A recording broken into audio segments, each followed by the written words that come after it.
All right, everybody, welcome back to Get in the Garage. We're the music podcast. For music lovers, it's time for our new album review of the week. Michael, Yes. it's time to feed the beast. It's time to feed the beast. It is indeed. This week's new album release review that we'll be doing is the latest from Kim Petras. It is her debut studio album. Kim Petras, famous more recently for her duet with Sam Smith on the track Unholy. This is her first go at a debut album, solo record. It is called Feed the Beast. It's mostly produced by Dr. Luke. There's a whole bunch of other producers on there, but Dr. Luke's kind of like the main person that's behind the record. The infamous. The infamous, yes. The famous.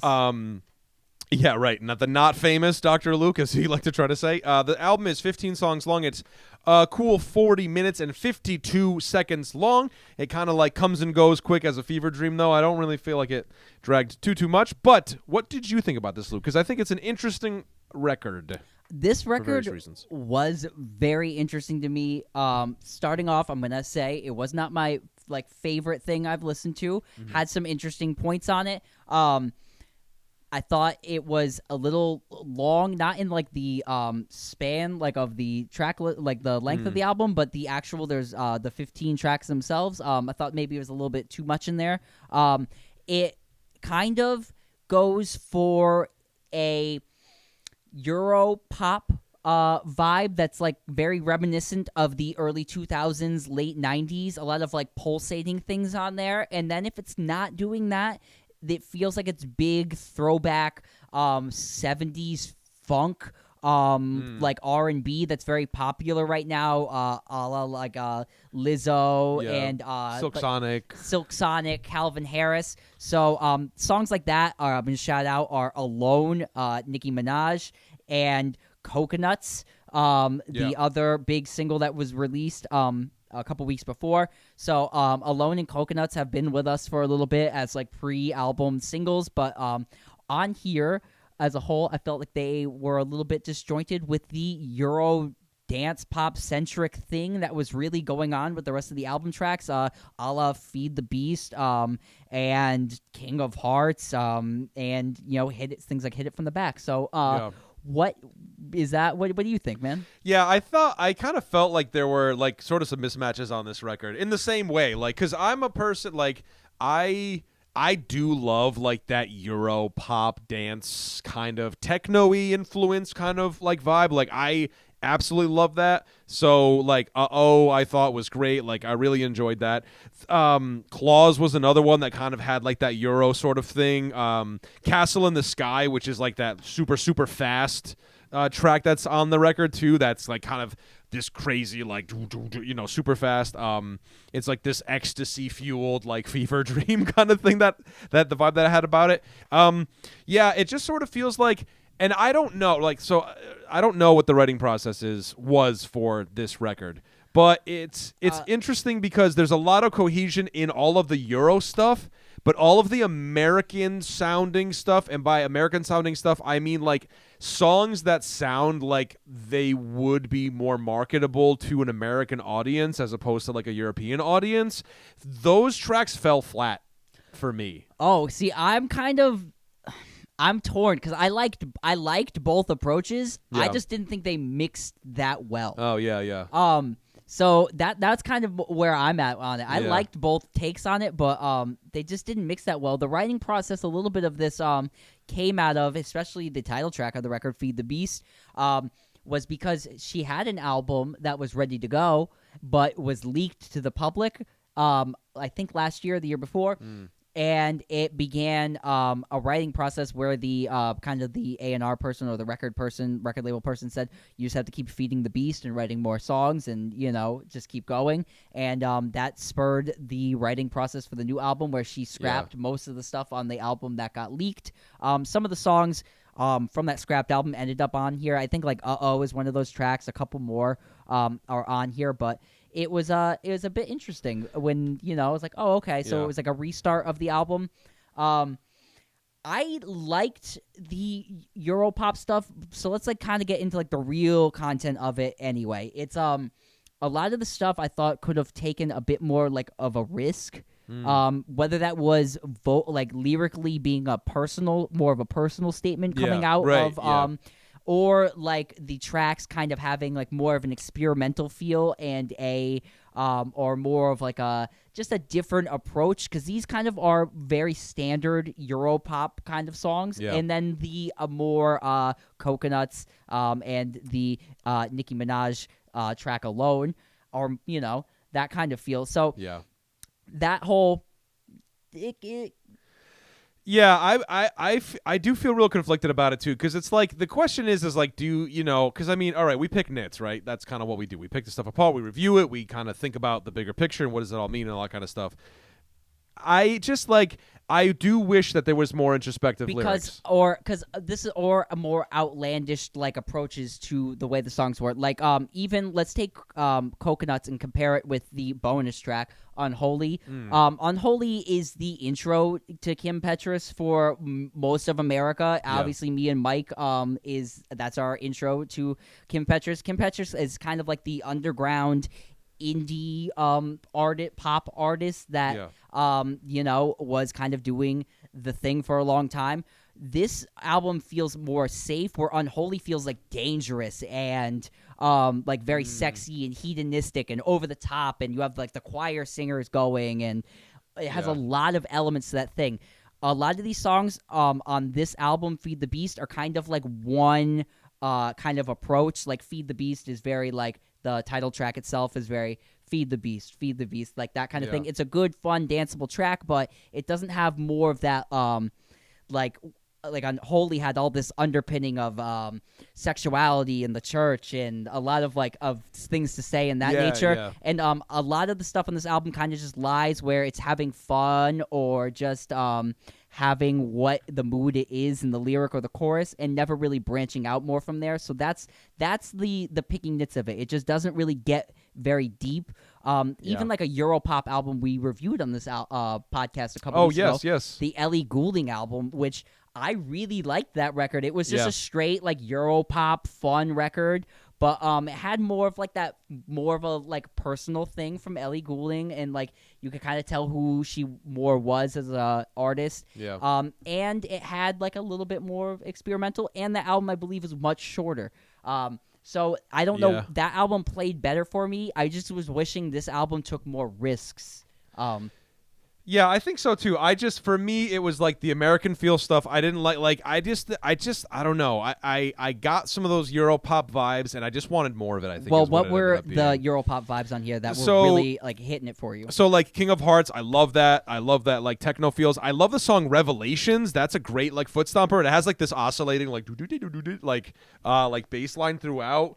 I thought she had a great vocal performance on that song, as well as like at the end of it, there's like this cool sort of like Van Halen-ish kind of like guitar thing that happens that I was like, oh shit, because to me that feels like this is kind of like a shout out to like Billie Jean. You know what I mean? Like it kind of gave me those sort of vibes, which was cool, and I liked that. I really liked that. And that was the stuff I was more like when that happened you're like, oh, your ears perk up, and you're like, oh, that was really, really cool. Right. King of Hearts, you mentioned that song. That was like the more that was my favorite like of the Eurocentric kind of stuff on here. I thought that song also mirrored Stacey Q's classic 80s dance pop song Two of Hearts. I need you. Yeah. And I thought the King of Hearts, it was a kind of like a play on that in a different way, and I really liked that song. That was one of my favorites on the whole record. Yeah. Yeah, I mean, I liked Claws too. I thought Claws was a cool one, and that, I mean, we dogged a little bit lyrically, but Claws was a cool song as far as lyrics goes, because it's like she's like obsessed with somebody, they have their claws sunk into her and stuff like that, and that's where I'm like, oh yeah, give me like a love interest, give me like, tell me about yourself, like where I think maybe that, because like Coconuts and like Hit It From the Back are like two of those songs for me, like they kind of made me chuckle, because I'm like, oh, these are. I thought Hit It From the Back was way better than Coconuts. I also did think that as well, but my thing is like I'm listening to Coconuts and I'm like, I don't know why I didn't get it, and maybe I don't know, but I didn't get that nod and wink Yes, like she's in on the joke it for the song didn't- Coconuts. I was like, oh, is she being serious right now? It You didn't, know what I like- mean? Like I didn't. For me, I like Coconuts also was like a very like it was very Puppy in a Truck for me. Like when I listened yeah, to yeah. it, if you listen to our podcast, you know what I'm talking about. The Jenny Lewis album from a couple weeks ago, check it out. It was very like Puppy in a Truck for me because it was that song, and I couldn't tell if I liked it because Coconuts was being funny or if I hated it because Coconuts was being funny. Yeah, It towed right, that like right. line for me. I'm gonna say that I more liked it than I didn't like it because I was singing it all day and it was stuck in my head, and it does make me giggle now. I was very like like the first time I heard it, but Yeah. on repeated listens, it really did kind of win me over, though I do not think it fits with the flow of the album at all in any respects. Yeah, I'll say that like even though there was a mismatch as far as, I mean, maybe saying that it was a mismatch, but Could we talk before we go? Yeah. Really, the other big Alone, oh yes, with Nicki Minaj. yes, which samples the Alice DJ, Alice Better DJ, Off Bet Alone. Off Alone, Yeah. A classic skating song for me back in the day. Yeah. And that one used why, like I think to like we said, hit for American markets right now. The big popular thing, if you guys are kind of paying attention, is interpolation in songs and classic.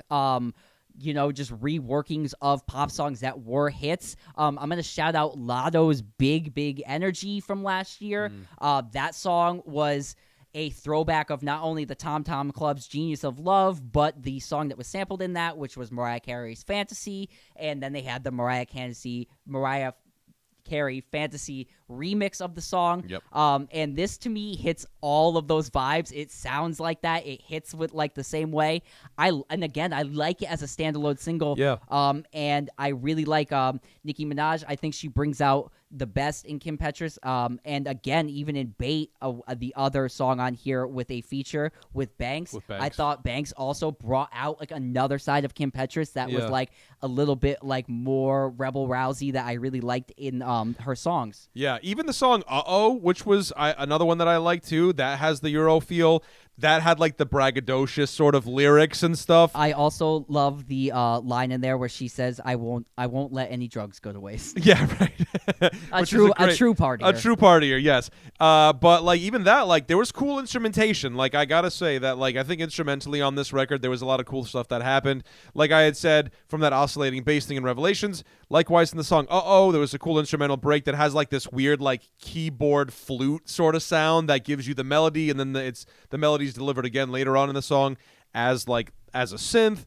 So there are some high points of this. I think what I really found was like I just didn't like the trappy stuff, like that sort of like slower trappier stuff. Like I just didn't, because I don't know, I just wanted that.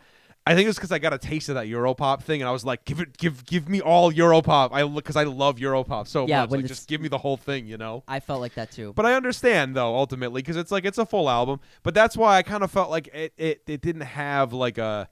I didn't think it flowed very well. It was kind of like a little bit all over the place. You know what I mean? I'll agree with that.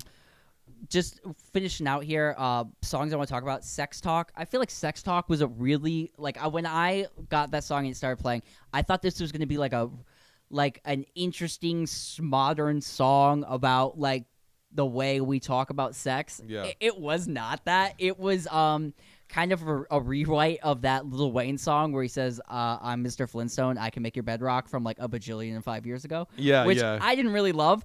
But like that beat, I loved the way that beat clicked in, and it was like really great. And that was where it was. I just wanted her to go deeper with like, and even if it was like Sex Talk was just on the surface of talking dirty, get more in with it, like get weirder, get more creative in like the wordplay on it. Like that's where I'm at with it, because that was a song I really loved on this record. Even like I still like I think I might go back and listen to that beat because it was just so. Well, that's what's funny is in my notes I wrote like didn't really like the song, but the beat was really cool. But it just didn't do it for me. So you get a bit of that on this record. A bit of mismatches in a couple different ways. Yeah, but it's her first go, you know. So like. her settle in and kind of get her music songwriting exercise in, and I think that we'll see some fun pop music from Kim Petras in the future. And for me personally, I feel like I'm here for the like a Kim Petras like a big pop career. Yeah. I really liked it as the styling of it. I just wish it like hit a little bit. I wish it just hit harder and got weirder, harder and weirder. Here. And I don't mean that to sound as weird as it did, but here we are. So let's get on ratings Sex talk. here. Let's get to ratings. I think I'm gonna be harsh. Okay, hit it with the harsh. I'm gonna be harsh with this. I think this is like, for me, this is a 5.5 album for harsh. me. It's right down the middle. It's not it's just not offensive enough, and it's not unoffensive enough. It rides in that real middly period. And it just didn't move where I wanted it to. But again, like you heard us talk before we got to this point, there were a lot of things I did and didn't like about this. Yeah. And Coconuts will be stuck in my head for the rest of the year. Thank you, Kim Petras. And I will be singing it to everybody that does not want to hear it all summer long. There you go. Yeah, I'm gonna all right. I'll bump it up. I'll give it an extra 0.5. I'll give it a 6. But pretty much everything that you said, like I feel the same way. Like there's some mismatches, but the stuff that I really did like on this album, I really, really, really did like on this album. Like that Eurodance stuff, man, I'm here for it. I love it. You wanted to go hard, like more in that direction. I wanted that. I wanted like hard Europop. I was cool with it going either way. Like if it was all like that super Americanized as like Alone, I wanted it to either go all the way that and hit hard like that, or go all the way into the Europop, and I would have been fine with either thing. I just think it would have been a more cohesive listen. So that was our review of Feed the Beast by Kim Petras. Do you like this album? Do you love this album? Do you hate this album? Let us know. Did we get it all wrong? I can take some criticism. I can't. I'm a sensitive boy. I'll read it. I'll comment back. Yeah. You see every week I comment to all you great people. Yeah.